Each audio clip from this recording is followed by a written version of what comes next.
Os hackers são os foras da lei da era da informática, bisbilhotando, roubando, espalhando vírus. Ninguém vê os hackers com bons olhos hoje em dia, mas nem sempre foi assim. Esse hacker começou uma revolução em computadores. E este é o hacker que o inspirou. E este é o hacker que seguiu seu exemplo e pagou caro por isso.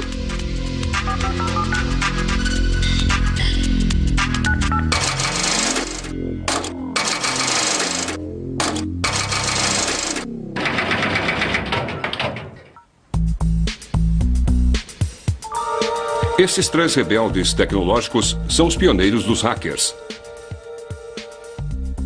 Para Steve Wozniak, ser hacker é inventar. Nós fizemos a diferença para a humanidade com esses computadores pequenos.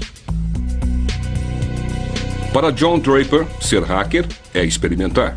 Ser hacker é desfazer e fazer melhor, fazer coisas diferentes, usar o computador para fazer coisas legais. Oi, Steve, como vai você, cara? Tudo bem? Para Kevin Mitnick, ser hacker é uma subversão. É um conhecimento proibido. É como uma travessura. É tentar ser mais esperto que os outros. É o conhecimento, o desafio intelectual.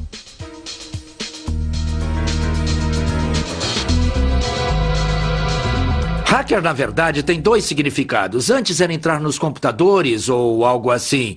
Eram uns caras que sentavam a noite toda com um equipamento emprestado e podiam tentar conseguir o programa perfeitamente. Suas histórias revelam como os hackers eram os heróis da revolução do computador, mas tornaram-se foras da lei no mundo que eles mesmos criaram. Oi. Oi? Pra que serve esse fio aí? Bom, isto é um fio de telefone. Vai da sua casa até aquele poste grande ali. Nós imaginamos que hacker é só com computadores, mas isto não teria sido possível sem a rede de telefones e foi aí que tudo começou. Em 1970, John Draper tinha acabado de sair do serviço militar e estava estudando engenharia eletrônica quando se deparou com um mundo secreto. Tudo começou com o telefone de um cara chamado Danny, que prometeu revelar os segredos de uma nova onda, a pirataria do telefone. Ele começou a explicar sobre a pirataria de telefone. Eu disse, o que é pirataria de telefones? E ele me explicou, bom, a gente brinca com telefone? Eu disse, eu entendo. E disse, mas o que a gente faz com o telefone? E ele disse, bom, desvendamos o sistema. E a gente pode fazer ligações de graça? Ele disse, bom, por que você não vem aqui? Tem uns amigos que querem conversar com você. Quando cheguei lá, o pai dele atendeu a porta. Eu falei, queria falar com o Danny. E ele, vem comigo. Ele me levou para uma sala escura como um breu. Eu perguntei, o senhor podia acender a luz? E ele, são todos cegos, não precisam de luz. Então começamos a conversar e eu disse, me mostra como é que se faz uma ligação de graça. Eu estou realmente interessado.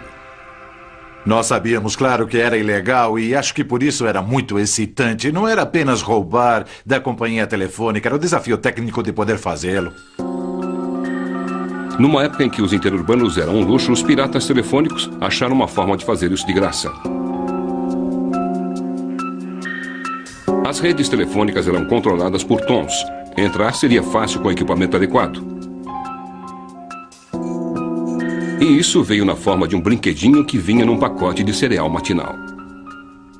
Este brinquedinho aqui, o apito do Capitão Crunch, se tamparmos este buraco bem aqui assim, são 2.600 Hz. Quando assopramos o apito no telefone, este som agudo é o aviso vindo do outro lado, dizendo que nós estamos prontos para processar a ligação. Com o apito do Capitão Crunch, os piratas conseguiram ter o controle das linhas telefônicas a qualquer hora e em qualquer lugar. Na verdade, uma das coisas que fazíamos era ir ao aeroporto, ficar caminhando e soprando o apito perto de telefones públicos. E fazer as ligações caírem. Na época que as ligações eram feitas pelas telefonistas, a pirataria do telefone era impossível. Mas com as mesas telefônicas humanas sendo substituídas por sistemas mecânicos, sons diferentes eram usados para acionar os interruptores. Para os piratas do telefone como Capitão Crunch e Danny, o sistema telefônico era um parque de diversões tecnológico enorme, cheio de sons e interruptores para explorar. 30 anos depois, eles se encontram para reviver aqueles tempos. Oi, Danny. Oi, cara. Nossa, há quanto tempo não nos vemos? Como vai indo, hein, John? Danny, Vamos piratear ligações. Eu tenho que testar minha caixa nova. E a regra de ouro era nunca piratear em casa. Se fizessem isso, a companhia telefônica poderia achá-los. Durante a época que estava com o Danny, eu colocava numa Kombi e íamos para uma área bem rural e menor que nós podíamos achar no mapa, bem longe. Acampávamos perto de um telefone e começávamos a piratear. Depois de aprender os tons que controlavam os interruptores, os piratas podiam viajar pelas linhas de estação em estação telefônica e de cidade em cidade. Mas precisavam de outras formas melhores para fazer os tons. Foi aí que o conhecimento de engenharia de John Draper entrou. A pirataria telefônica estava prestes a se tornar alta tecnologia com um aparelho chamado a Caixa Azul. A primeira coisa que fiz foi construir a Caixa Azul. É um tipo de caixa que conseguimos comprar nas lojas de produtos eletrônicos. É apenas uma caixa padrão do projeto antigo. A base com teclado acho que pegamos no quintal ou outro lugar qualquer. A Caixa Azul nada mais é do que um aparelho que gera tons. Gera um certo número de tons e a companhia telefônica pensa que estes tons estão vindo do seu próprio equipamento, quando na verdade estão apenas vindo de nós. Basicamente é a chave do palácio. Se quisesse falar com uma telefonista em Nova York, eu apertava aqui 1, 2 e 1 iniciar e ela me conectaria com Nova York. A sua chamada não pode ser completada. Equipados com a Caixa Azul, os piratas faziam ligações para o mundo todo, sempre por diversão para ouvirem uma mensagem gravada numa língua estrangeira. O fato da companhia telefônica permitir que o sistema fosse usado realmente me espantava. Eu não podia acreditar que era tão fácil de fazer. KP 182, iniciar. Os modelos dos números realmente me intrigaram. Eu estava no nível superior de acesso à companhia telefônica, mas num nível bem básico de acesso. A tecnologia da Caixa Azul foi o grande começo da pirataria. A rede expandiu e logo os piratas faziam reuniões secretas em linhas de conferência no interior do sistema. A maioria das pessoas usava o telefone, as pessoas falavam de coisas triviais que os jovens normalmente falam, namoradas, coisas do tipo. Tinha uma garota aqui na Califórnia, ela brincava de telefonista. Os únicos piratas telefônicos que eu acho que tinham uma mentalidade de hacker. Um dos sistemas mais complexos no mundo na época era o sistema telefônico. E poder conhecer suas particularidades era ter acesso a uma fonte de descoberta muito rica. Não eram só interruptores mecânicos que os piratas aprenderam a manipular. Também tornaram-se hábeis manipulando os empregados das companhias telefônicas, uma arte que chamavam de engenharia social. O aspecto da engenharia social da pirataria, Danny era perito nisso. Aquele sistema é apenas a habilidade de entrar e falar com as pessoas dentro da companhia telefônica, fazendo eles acreditarem que nós trabalhávamos para a companhia. Ron, como vai? Bom, esse é o Bob Do escritório Alpine em Phoenix, Arizona.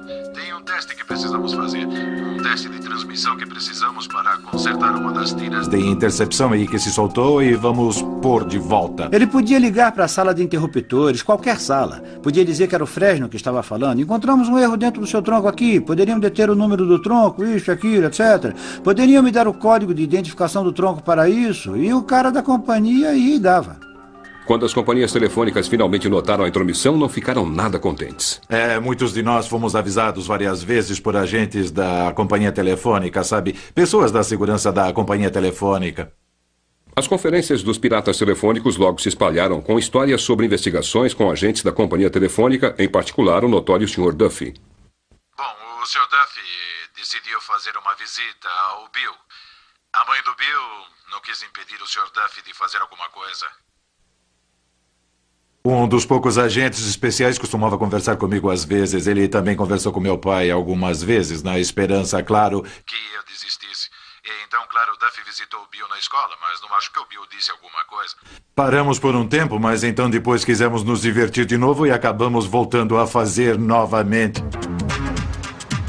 O Sr. Duffy logo ficaria ofuscado por uma ameaça bem maior, a exposição nacional na mídia, graças ao jornalista de Nova York, Ron Rosenbaum. Foi como entrar no subterrâneo, fora da lei eletrônico de Alice no País das Maravilhas. Eles estavam mandando mensagens para fora dos canais aceitos, mas eles estavam também criando a sensibilidade do hacker. Acho que os piratas telefônicos respondiam a um tipo de paranoia generalizada sobre telefones e sobre comunicação. Acho que por causa do movimento anti-guerra e a reação do FBI àquilo, todo mundo achava que seus telefones estavam grampeados. O telefone era um tipo de centro para um tipo de paranoia generalizada sobre intromissão governamental, falta de privacidade, esse tipo de coisa. Rosenbaum perseguiu Danny e Joe Gracia, mas o Capitão Crunch continuou anônimo. O Capitão Crunch é como um dos grandes personagens americanos, uma fantasia sobre um super-herói criado em casa. Todo mundo que Ron Rosenbaum entrevistou tinha falado sobre o Capitão Crunch. Então eu liguei para ele e disse: olha, nós realmente gostaríamos que você não publicasse esse artigo porque não vai ser uma coisa boa.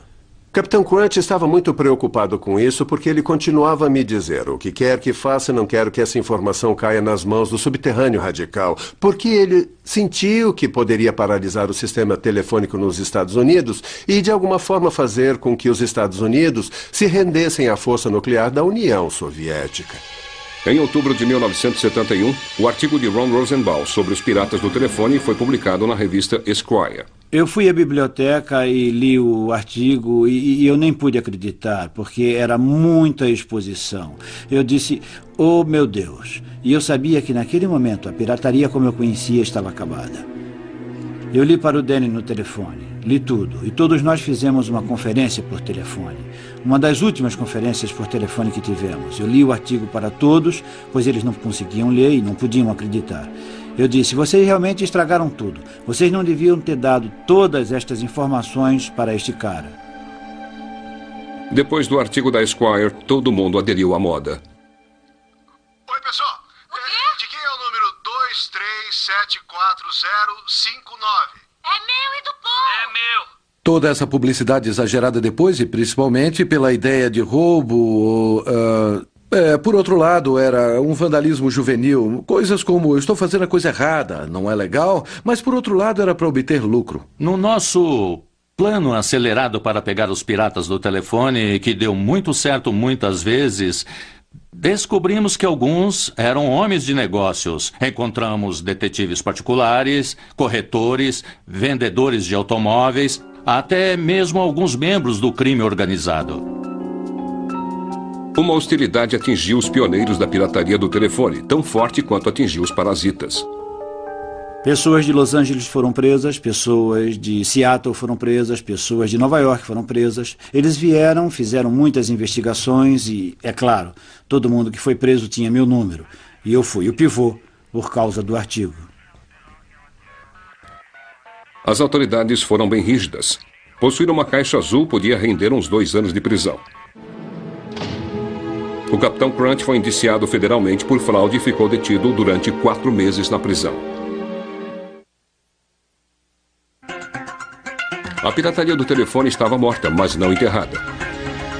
Uma revolução mundial na tecnologia estava prestes a explodir, e o Capitão Crunch estaria lá para inspirar uma geração totalmente nova de hackers.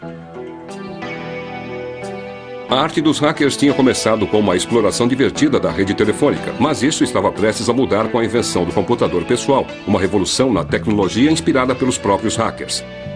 A chave para a revolução toda foi um estudante de engenharia chamado Steven Wozniak, cujo mundo tinha sido virado de ponta cabeça pelo artigo sobre a caixa azul da Esquire.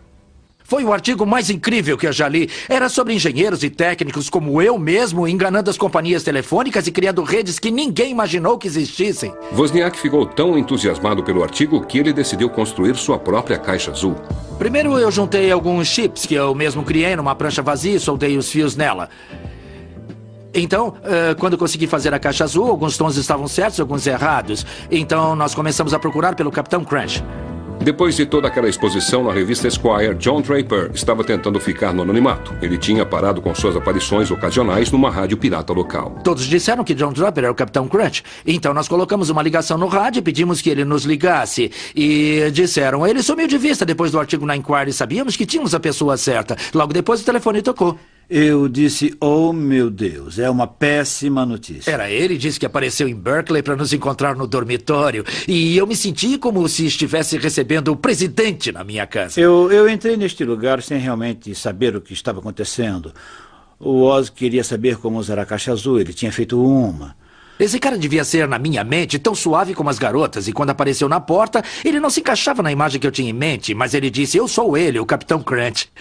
E eu disse, olha pessoal, realmente acho que não quero fazer isso. Ele disse, tá legal, tá legal. Nossa, eu me senti como um herói. Eu disse, bom, acho que está tudo bem porque eu estou num dormitório e seria muito difícil pegar alguém fazendo esta ligação. E o Oz disse, você consegue ligar para o Papa? Eu disse, acho que sim. Então consegui o número do Vaticano e telefonamos para lá e perguntamos pelo Papa. E disseram, bom, o Papa não pode atender agora. São quase 4 da manhã. Eu comecei a aprender os códigos naquela noite, com o John Draper e com as outras pessoas, as técnicas para enganar telefonistas, e comecei a praticar sozinho durante várias semanas, e percebi que poderia conseguir. E eu acho que eu fiquei meio assustado, pois poderia ser pego. Algumas semanas mais tarde, o carro de Wozniak quebrou. Felizmente, um amigo da faculdade que estava com ele, Steve Jobs, estava com sua caixa azul. Nós íamos tentar fazer uma caixa azul para uns amigos em Berkeley porque poderiam nos levar para casa. E o Steve fez a caixa azul e uma telefonista entrou na linha e ele desligou assustado. Então, ligou novamente e ela entrou na linha e ele desligou. Então, ficou muito assustado e o policial apareceu. Ele estava no telefone e com uma caixa na mão. Oh, meu Deus! O policial provavelmente achou que nós éramos drogados por causa do meu cabelo grande. O Steve conseguiu me passar a caixa azul e eu coloquei no bolso da minha jaqueta. E ele disse, o que é isso? Se apertarmos os botões, eles fazem tons. Então eu disse, é um sintetizador de música eletrônica. O policial disse, está parecendo estranho para mim. E ele disse, para que esse botão laranja? Aquele que pega as linhas telefônicas. Então Steve disse, é para calibração. Ele disse, o que precisa de calibração? Isso é assustador. Só sabíamos que tínhamos sido pegos. Estávamos no carro deles, os 2 policiais do banco da frente, Steve e eu atrás. E o policial do lado do passageiro virou e... E o policial devolveu para o Oz e disse, um cara chamado Mook te forçou a fazer... O sintetizador Mook. Enquanto Steve Wozniak e o Capitão Crunch bagunçavam com os telefones, homens importantes nas corporações perto do Vale do Silício estavam fazendo grandes avanços na tecnologia de computador. Mas no começo dos anos 70, os computadores ainda eram máquinas grandes e impessoais que serviam corporações grandes e impessoais. Os computadores foram criados para revelar códigos, rastrear mísseis, uso com a guerra. Esta foi realmente a origem do computador moderno. E depois passou para essas grandes empresas de informática, essas complicações. Os computadores eram vistos como coisas que não podiam ser tocadas. Não poderíamos ficar na mesma sala com um computador, devíamos manter distância, mas ter muito respeito por aqueles que sabem usá-los. Mas o respeito estava escasso. No final dos anos 60, mesmo os engenheiros da computação faziam parte de uma contracultura. Chamavam de hacking. Era uma atitude radical com computadores. As metas práticas ficaram em segundo lugar para o que os hackers chamavam de prazer selvagem da exploração. Um sentimento que os piratas do telefone reconheceriam. A pirataria do telefone estava aprendendo a usar a tecnologia... como penetrar, utilizar e expandir a tecnologia de forma que não estivesse disponível ao grande público. Da mesma forma, os hackers do computador estavam rompendo uma fronteira, aprendendo a explorar computadores e usá-los para fazer coisas que alguns consideravam impossíveis. Para que os hackers conseguissem fazer alguma coisa, teriam que colocar as mãos no computador, o que na época era mais fácil falar do que fazer. Eu falei pro meu pai no primeiro ano de faculdade, algum dia eu vou ter um computador Nova 4K. E ele disse, Steve, é o preço de uma casa, então vou morar num apartamento, mas um dia eu vou ter esse computador. Quando os computadores eram um monte de máquinas barulhentas que custavam $5 bilhões para desenvolver, a ideia de ter um computador pessoal era inconcebível. Por que todo mundo quer ter o seu computador pessoal? É ridículo, é como ter sua própria bomba atômica ou qualquer coisa assim. A bomba veio na forma de um equipamento novo chamado Altair 8800. Um artigo numa revista técnica apareceu introduzindo o Altair, que era um kit de computador que poderia ser montado. Isto animou tanto algumas pessoas em Bay Area que decidiram formar um clube antes mesmo que as partes do computador fossem enviadas, só para falar sobre eles e trocar informações a respeito. E batizaram como Clube do Computador Homebrew. 30 pessoas finalmente passaram uma noite em março de 1975 numa garagem só para ver esta caixa. Entre eles estava Steve Wozniak, e dentro da caixa havia uma rede, que iria fasciná-lo ainda mais do que o sistema de telefone. Sentados numa garagem, chovendo, escuro lá fora, com a porta da garagem aberta para a escuridão externa, todos eles começaram a conversar sobre esses computadores. O Altair era tão insignificante quanto uma caixa. Logo depois de montá-lo e colocar os interruptores, colocamos para funcionar. E então perguntamos, bom, isto é muito legal, mas o que vamos fazer com isto? O que fizeram foi programá-lo para tocar a música Daisy. 15 anos antes, engenheiros de computadores tinham obtido o tom de uma máquina do tamanho de uma casa. Agora, os hackers estavam fazendo isso sozinhos num kit de computador feito em casa. Meu interesse desde aquele primeiro encontro aumentou tanto que a cada 2 semanas a reunião era a coisa mais importante da minha vida. O clube Homebrew logo cresceu demais para a garagem. O hacking de computadores se tornava popular. Alguém levantava e dizia, eu tenho um problema, alguém sabe como resolver isto? Olha, sabem aquele problema que foi mencionado aqui há 2 semanas? Eu achei a solução para ele. Na verdade, era uma troca fenomenal de informações. Eu passava esquemáticos para qualquer um no clube que quisesse. Eu xeroquei toneladas de cópias, porque eu me sentia meio orgulhoso de mostrar meu trabalho. Lee Felsenstein, que tornou-se o moderador do clube, muito conscientemente criou, como uma empresa de hackers, uma divisão total de informação. Não atraiu pessoas de alto nível que foram bem-sucedidas em empresas do tipo executivo. Não foram atraídos engenheiros de verdade. O engenheiro mais durão era bloqueado por um sentimento de que eu tenho que ter permissão para fazer algo que nunca foi feito antes. Estávamos ali porque não precisávamos de permissão. Os hackers começaram a alcançar o impossível, construir seus próprios computadores. A sedução da tecnologia do computador finalmente estava em nossas mãos e realmente tínhamos o controle. Toda vez que alguém trazia um computador, apresentava um computador no clube Homebrew, a primeira coisa que fazíamos era desmontar rapidamente, aprender tudo sobre ele e encher o projetista com milhões de perguntas. Como isso funciona? Onde fica aquilo? Você sabe como coloca essa peça? Para que é isso aqui? Estavam tão fascinados com a exploração da tecnologia que os hackers não se importavam com o que seus computadores poderiam realmente fazer. Ninguém tinha uma razão prática para querer ter um computador pessoal. Haviam algumas desculpas como fazer o balanço de cheques, ou ter receitas, ou controlar as coisas em casa. Mas quase ninguém fez isso. É a culpa da função. Quer dizer, perguntamos a uma pessoa, legal, mas o que você faz com o seu trem modelo? Não, eu brinco com ele, eu gosto, é divertido experimentar. Mas além dos experimentos, muitos avanços de verdade seguiram. Então minha cabeça começou a dar voltas, pensar. Então eu inventei um truque inteligente que se eu pegasse alguns dados e aí colocasse ao redor num círculo, iria... bem estranho. Se eu mantivesse o tempo exatamente perfeito e certo, iria aparecer como as cores numa TV colorida. Eu acredito que as coisas realmente importantes que temos nos computadores vieram dos hackers. O pessoal do clube conseguiu que os computadores fizessem coisas impensáveis. Eles jogavam, tocavam músicas e criaram gráficos e programas de desenho. No clube Homebrew, os hackers desfrutavam sua era dourada. Steve Wozniak trabalhava dia e noite na garagem para produzir o computador perfeito. Acho que o Woz personifica melhor o hacker. Ele conseguia criar o hardware e projetar o software desde o lápis e papel até o nível de produção. Se alguém já olhou para o meu circuito, diria que... Nossa, esse cara não só faz desenhos, como nós aprendemos também. Ele podia ver coisas que outras pessoas não veem e fazer contatos que outras pessoas não fazem. O que eu gosto nesses hackers é que eles têm uma forma diferente e talvez melhorada de encarar o mundo para fazer esses tipos de contatos. Os hackers faziam experiências com hardware ou software que conseguiam, mesmo que não fossem deles. mas nem todo mundo queria partilhar. Em 1976, o Clube Homebrew recebeu uma carta importante de um outro pioneiro do computador.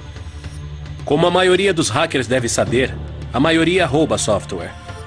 Quem se importa se as pessoas que trabalham receberam? O que se faz mais diretamente é roubar. O momento-chave da história da indústria do computador, como ficou conhecido, Bill Gates escreveu uma carta enfurecida ao pessoal do Homebrew dizendo: olha, eu escrevi isso por dinheiro, vocês não podem destruir isso, não é de graça, é trabalho. A carta de Bill Gates foi um sinal do que viria. Os computadores pessoais estavam para se tornar um grande negócio, como Steve Wozniak descobriu quando sua invenção de garagem tornou-se o primeiro computador Apple. Ao inventar o Apple I, ele realmente não se importava em inventar um produto. Apenas queria um computador que funcionasse do jeito que queria. E que tivesse as peculiaridades e todas as características de design que quem faz computador por diversão gostaria que tivesse.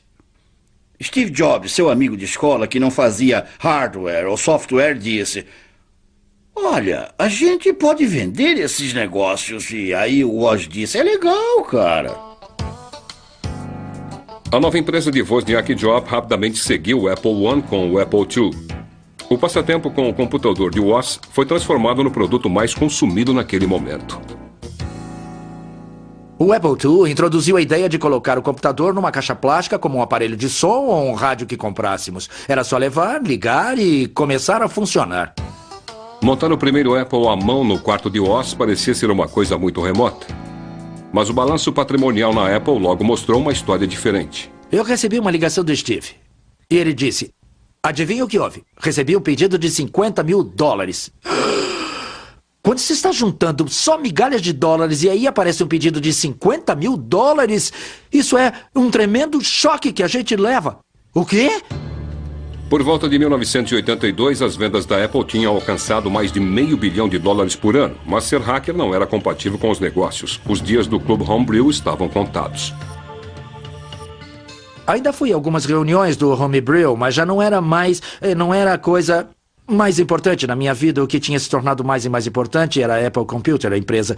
Agora eu tinha que direcionar toda a minha energia em tempo integral nas coisas que iam nos produtos que eram vendidos. Com empresas como a Apple se formando e se tornando negócios sérios, os segredos foram introduzidos. Não poderíamos contar aos amigos no clube do computador Homebrew quais eram seus planos para produtos, no que estávamos trabalhando, porque os competidores poderiam estar lá e diriam: ah, a Apple está fazendo isso, vamos fazer um projeto parecido. Eu acho que isso levou ao fim do Homebrew. O Clube Homebrew se reuniu pela última vez em 1986, deixando para trás não apenas a Apple, mas 23 empresas de computador fundadas por seus membros. Os hackers poderiam alegar ter criado o mundo moderno, mas era um mundo no qual eles já não eram bem-vindos.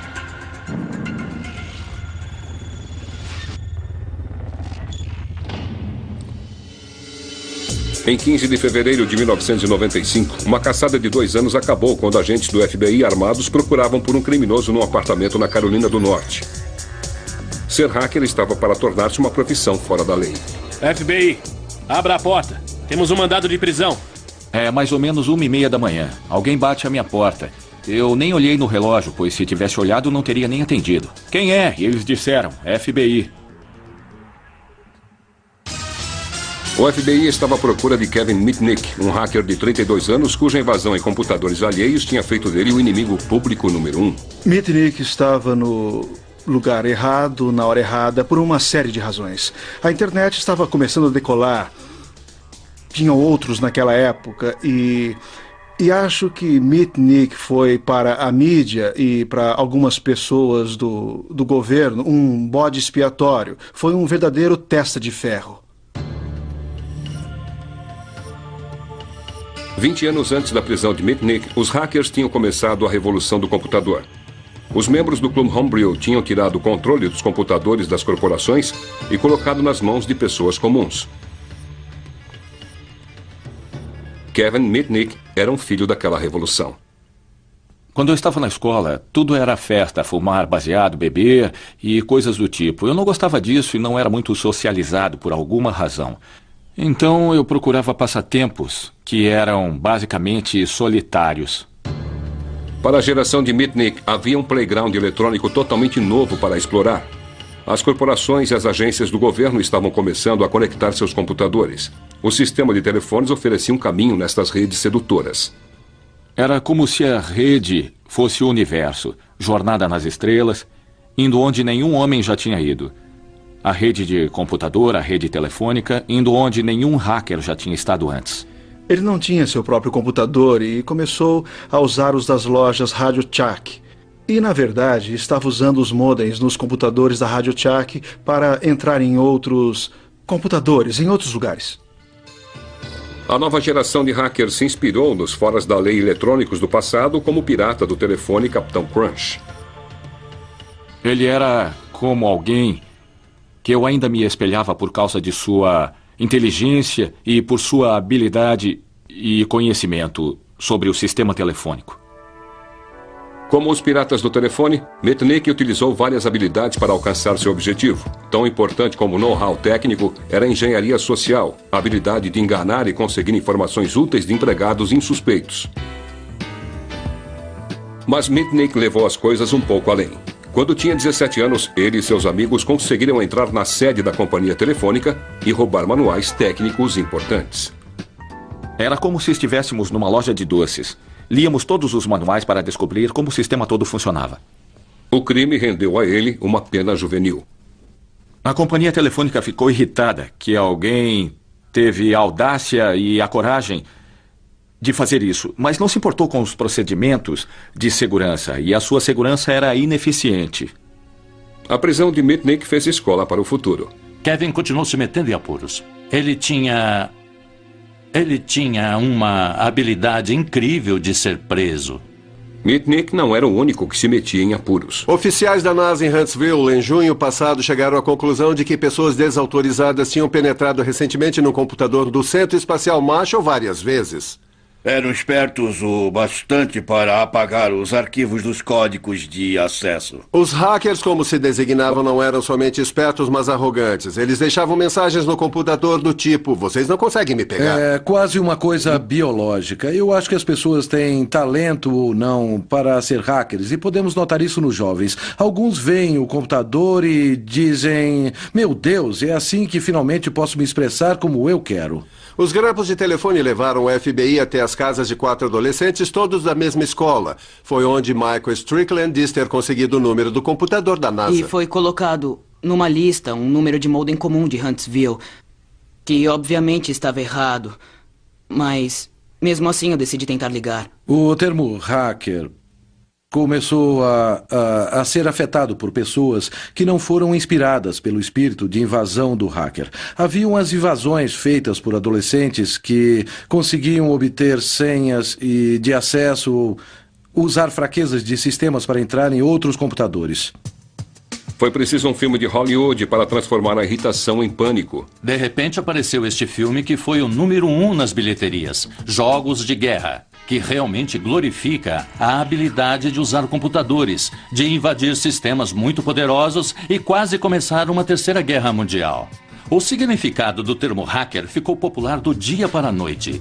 Um hacker era um jovem com espinhas que tinha poder para atacar uma rede de computadores que pertencia a uma organização militar enorme. A emoção era estar em qualquer lugar onde não deveríamos e permanecer indetectáveis. Como a rede de computadores expandia, o mesmo aconteceu com a paixão de Mitnick pela exploração. Agora ele tinha o hábito de deixar sua esposa, ir para um hotel barato e ficar no computador noite e dia. Com o advento da internet, não havia como detê-lo.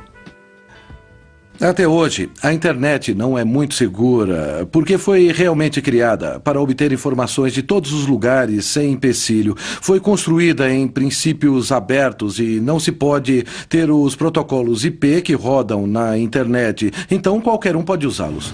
Mas os tempos mudavam rápido. Os dias de pioneirismo dos hackers tinham terminado. A internet foi criada para ser uma ferramenta de negócios. Os hackers já não eram bem-vindos. No final dos anos 70 e no começo dos 80, ser hacker foi realmente encorajado. Era uma coisa legal para fazer. Não era visto como um crime, mas um tipo de hobby e travessura bem interessante. E como a sociedade mudou com relação a mim, pois eu já não pirateava telefones e invadia computadores simplesmente por paixão, eu ignorava completamente como a sociedade estava mudando a meu respeito. As explorações dos hackers como Mitnick tornaram-se um problema para a vigência da lei. As coisas tinham mudado. Não era mais o mundo do Clube Homebrew. Hackers eram um problema para o FBI. O crime cibernético tinha ganhado muita notoriedade e nos tornamos, como os computadores na internet, mais atuantes e recebíamos muito mais reclamações.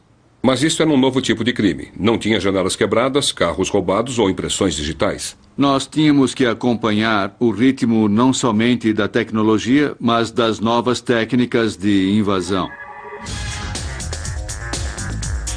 Sem freios, Mitnick escolhia alvos cada vez maiores. Em 1988, invadiu a rede da Digital Equipment Corporation e copiou detalhes de software altamente secretos. Logo, o FBI estava à sua procura.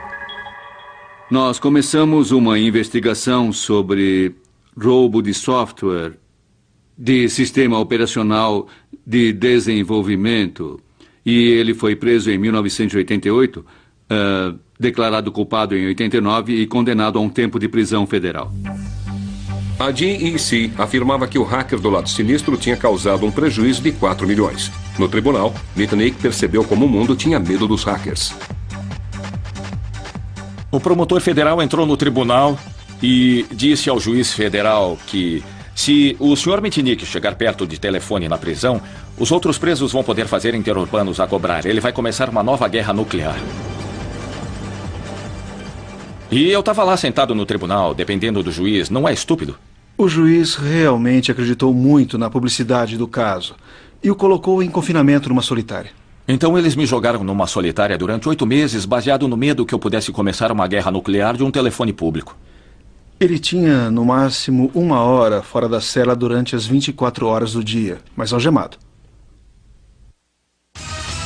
Em 1989, depois de 1 ano de prisão, Mitnick saiu em liberdade condicional e teve que participar de um centro de reabilitação. O juiz achava que ele era viciado em computador.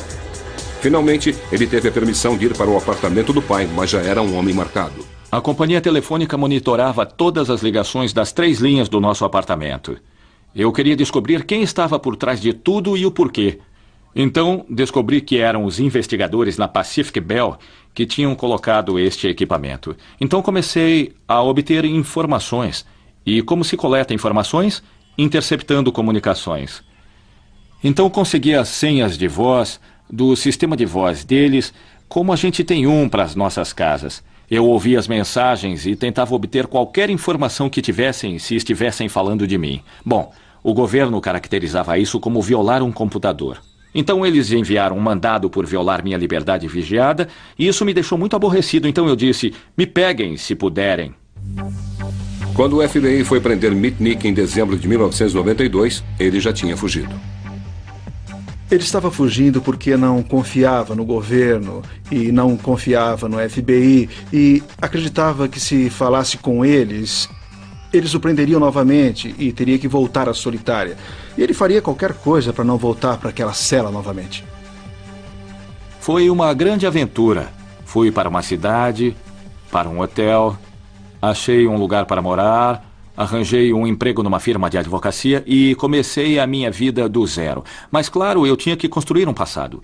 E fiz isso sozinho, arranjando referências falsas. Arranjei uma identidade para que pudesse me sustentar. Bom, o que eu fiz foi baixar toda a informação de todo mundo que se graduou em informática. E então procurei por um nome que gostasse. E encontrei um, Eric Weiss. E sabia que esse era o nome verdadeiro de Harry Houdini. E já trabalhava na firma de advocacia em Denver há mais ou menos 1 ano, um pouco mais que 1 ano com o nome de Eric Weiss. E a minha ruína foi que continuei com o meu hobby de hacker. Mitnick podia entrar num sistema ligando para pessoas do seu celular enquanto caminhava para casa, iludindo administradores, secretárias e mesmo executivos para obter informação. Mitnick agora era hacker com o propósito de se manter um passo à frente da lei. Ao invadir uma companhia de telefonia celular e copiar esquemas dos seus telefones, ele conseguiu fazer chamadas não identificáveis. Ele nunca teve uma meta idealizada ou qualquer objetivo real, além de continuar invadindo e estar sempre um passo à frente do FBI. A notoriedade de Mitnick logo se espalhou. No verão de 1994, o fracasso do FBI em agarrar o fora da lei da internet virou notícia da primeira página graças ao jornalista John Markoff. Ele simplesmente era uma boa história. Um rapaz que já tinha sido preso antes, que conseguiu usar suas habilidades para evitar a vigência da lei. Era uma boa história. Ele criou o mito de Kevin Mitnick, o John Dillinger do espaço cibernético. Eu acho que tinha mais de 60 alegações sem fundamento, confirmadas como fatos, tais como invadir a Arad, alegar novas histórias falsas sobre o Security Pacific Bank, grampear o FBI. O retrato que Markoff fez de Mitnick aumentou o medo crescente de homens de negócios e membros do público que estavam ficando acostumados à ideia da vida online.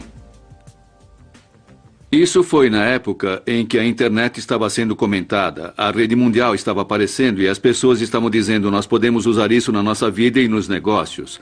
E se continuarmos a usar isso em negócios, teremos que nos certificar que é seguro, porque se vou colocar milhões de dólares e vou ter informações sobre clientes ou empresas disponíveis para qualquer um na rede, quero me certificar que esteja disponível somente para as pessoas certas. Todos nós confiamos nos computadores nas nossas vidas diárias. Transporte, banco, Wall Street. De alguma forma, um computador nos toca em tudo que fazemos. Quando pegamos o telefone, é um computador. E as pessoas não têm muita intimidade com a tecnologia. Acham que é uma coisa mística e mágica que alguém lá longe, que é o inimigo público número 1, pode manipular e arruinar tudo. Quando o FBI encontrou o inimigo público número 1, ele estava vivendo na Carolina do Norte sob o pseudônimo de Tom Case. FBI, abra a porta. Temos um mandado de prisão. Estão procurando a pessoa errada. Podem checar a caixa de correio lá embaixo. Imediatamente fui para o telefone, avisei minha família onde estava, porque eles não tinham nenhuma ideia que eu estava na Carolina do Norte. Liguei para o meu advogado... Só um minuto. E avisei a ele que o FBI estava na minha porta.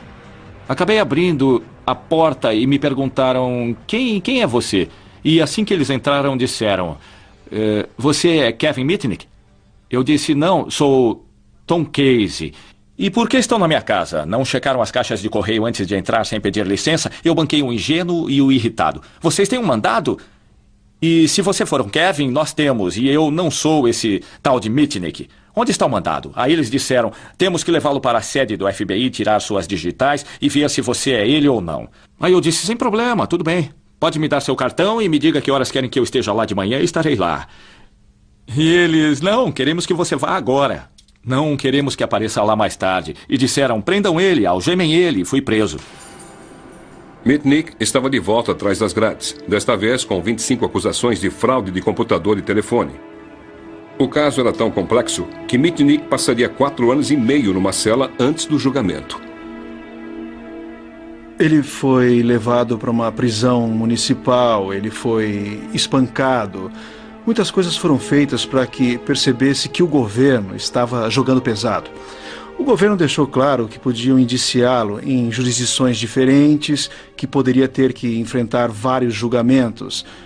Não tinham prova contra ele por muito tempo. E o único julgamento que Kevin Mitnick teve foi do New York Times e da mídia. Mitnick foi acusado de roubar 80 milhões de dólares em software das companhias que tinha invadido. Em sua defesa, ele afirmou que, na visão de um hacker, copiar software não era roubo. Para cometer fraude de computador ou telefônica, é necessário privar alguém de dinheiro ou propriedade. Bom, dinheiro não era o problema no meu caso, e propriedade. Como privar alguém de propriedade fazendo cópias? Estamos realmente tirando alguma coisa de alguém? Então é muito estranho. O governo nunca provou, ou foi provado, que eu tinha a intenção de usar ou revelar aquelas informações. Elas eram o troféu, eram a prova do hacker. Mitnick pode ter sido um herói folclórico para os hackers, mas outros não viram desta forma. Eu acho que os termos do jogo mudaram dramaticamente e o tipo de justificativa moral que podemos também fazer para o hacker. De certo modo, aquele espírito realmente fazia sentido com um mundo novo e acho que realmente não é possível justificar hoje da mesma forma. Em 1999, Mitnick foi condenado a 5 anos de prisão. A maior parte ele já tinha cumprido enquanto esperava pelo julgamento. Foi uma sentença mais longa do que a de muitos assassinos. Foi solto em liberdade condicional no começo do ano passado. Eu estou sob condições tão rígidas de liberdade condicional que se eu resolvesse tocar neste computador, provavelmente seria mandado de volta para a prisão federal.